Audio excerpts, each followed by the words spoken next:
రాష్ట్రాన్ని నడిపే నాయకుడు జనం మీద ప్రేమ ఉన్నోడు ఎట్లుండాలోలా ఏడికి పోయినా మన రాష్ట్ర గొప్పతనం గురించి చెప్పాలి. మన బలమేందో లోకానికి ఎరక చేయాలి. మన బలగమేందో చూయించాలి. ఫస్ట్ మన మీద మనకు ప్రేమ ఉండాలి, నమ్మిక గిట్లు ఉండాలి. అంతేగాని మా జేబులో రూపాయి బిల్ల లేదు, చెప్పులు ఎత్తుకపోయి దొంగల లెక్క చూస్తుర్రు, మేం కనబడితేనే పారిపోతుర్రు, అప్పు ఉడతలేదు అంటే ఏందన్నట్టు.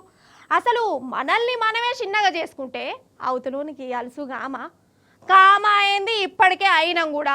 ఇప్పుడు మళ్ళెందుకు తీసిన అంటే రాష్ట్రం మీద ప్రేమ ఉన్న నిజమైన నాయకుడు ఎట్లుండాలో మీకు చూపిస్తా. ఎట్లా ఉండద్దో కూడా మీరే డిసైడ్ చేయమంటున్నా. మన రావణ లండన్కు పోయిండు కదా, ఆన్నే ఉన్న మన దేశపోలు పెట్టిన మీటింగ్లో మాట్లాడిన మాటలు మీరు వినాలి.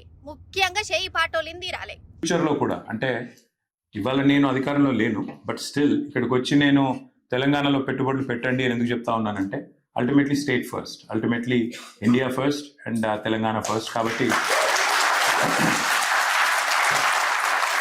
అట్లా అని చెప్పి ఎప్పటికీ ప్రతిపక్షంలో ఉండవు. 2-3 ఏళ్ళలో వచ్చేస్తాము. మీరు అట్లా చప్పట్లు పెడితే ఒక 3 ఏళ్లలో వచ్చేస్తాము. బట్ అప్పటిదాకా ఈ లోపల మీరు పెట్టాల్సిన అన్ని పైప్ లైన్ లో పెట్టి మళ్ళీ మేము గవర్నమెంట్లోకి రాగానే అన్ని ఇండస్ట్రీస్ మా దగ్గర పంపించేస్తే అప్పుడు మీరు కూడా వచ్చేవాళ్ళు వచ్చేస్తే ఐ బి సూపర్ హ్యాపీ. ఇది కదా అస్సలు సిసలైన నాయకుని గుణం అంటే. ఇది కదా రాష్ట్రం మీద దేశం మీద నిజమైన పాయిరం.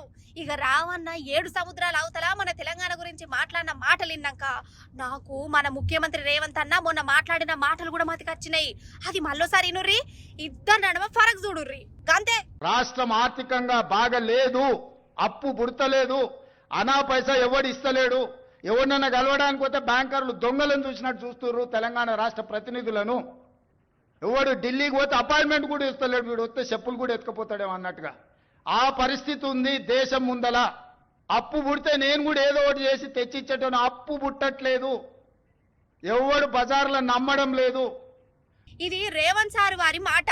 రామన్ననేమో మా దేశానికి రార్రి, మా తెలంగాణలో పెట్టుబడులు పెట్టుర్రి, మా తెలంగాణ బంగారం మీకేం తక్కువ కాదు అని చెప్తే మన రేవంత్ అన్ననేమో మనల్ని చెప్పులెత్తుకపోయేటోళ్ళ లెక్క చూస్తాళ్ళు, అప్పులు ఇచ్చేటోడు దొరుకుతలేడు, మనల్ని చూస్తేనే పారిపోతారని ఇజ్జత్ తీసి కుప్ప పెట్టిండు.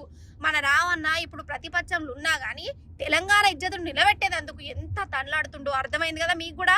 నా తెలంగాణ గొప్పది అని మరీ చెప్తుండు. కానీ ముఖ్యమంత్రి కుర్చీలో కూర్చున్న రేవంత్ అన్న మాత్రం ఏలుతున్న రాష్ట్రాన్నే దివాలా రాష్ట్రం, ఇదంతా దొంగల కథ అని టామ్ చేసుకోవట్టే. ఇది ఇద్దరు నడుమ ఉన్న ఫరకు.